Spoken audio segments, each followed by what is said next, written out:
ఇప్పుడే జీ5 app download చేయండి. చూడండి మీ ఫేవరెట్ టీవీ షోస్ ఎప్పుడైనా ఎక్కడైనా. స్వీటీ, ఇది పెద్దవాళ్ల వ్యవహారం.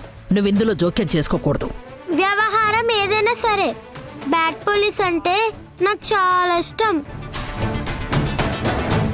నేనంటే నీకు ఇష్టం కదా. నా కోసం హెల్ప్ చేయవా ప్లీజ్ అమ్మమ్మ? ప్లీజ్ ప్లీజ్ ప్లీజ్ అమ్మమ్మ ప్లీజ్. ఇదేంటి స్వీటీ ఈవెంట్ని అమ్మమ్మ అని పిలుస్తుంది, అంత ఆప్యాయంగా పిలుస్తుంది. అంటే స్వీటీని పల్లవి అక్క కూతురా?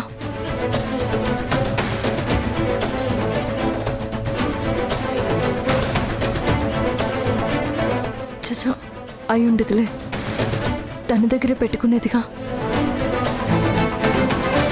మొన్న ఫంక్షన్లో క్లోజ్ అయినట్టుంది. ఏంటి తెగ ఆలోచిస్తున్నావు? గోడ మీదున్న అమ్మాయిని కోర్టుకి ఎలా తీసుకురావాలా అనే? ఆ అమ్మాయి ఎలాగో వస్తుంది, వచ్చాక అన్ని నిజాలు కక్కేస్తుంది. అప్పుడు ఆ అమ్మాయిని ఎవరైతే ఇలా ఉసిగొలిపారో వాళ్ళ పరిస్థితి ఏంటో అని ఆలోచిస్తున్నాను. ఏంటి పగటి కలలు కంటున్నావా? నేను కలలు కంటాను, నిద్రాహారాలు మాని వాటిని నిజం కూడా చేసుకుంటాను.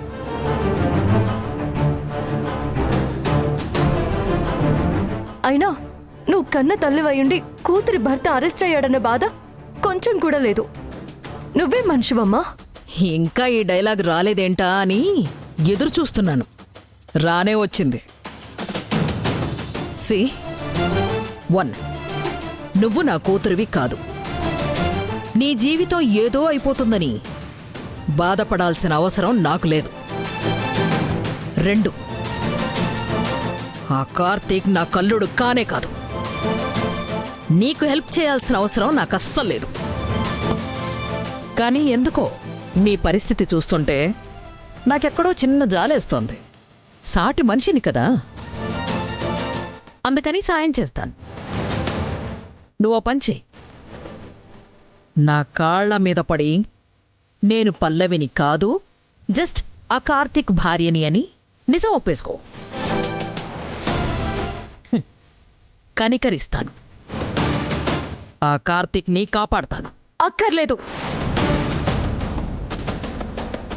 నా భర్తని ఎలా కాపాడుకోవాలో నాకు బాగా తెలుసు. అమ్మ దగ్గర లేకపోతే ఏంటి, ఆ అమ్మవారి ఆశీర్వాదం నాకుంది. గెలిచే తీరుతాను. ఎందుకంత శ్రమ? అలసిపోతావు. నీకెందుకంత భయం? నేను గెలిచిపోతానా? వెళ్ళండి వెళ్ళండి, వెళ్ళి మీ పని చూసుకోండి.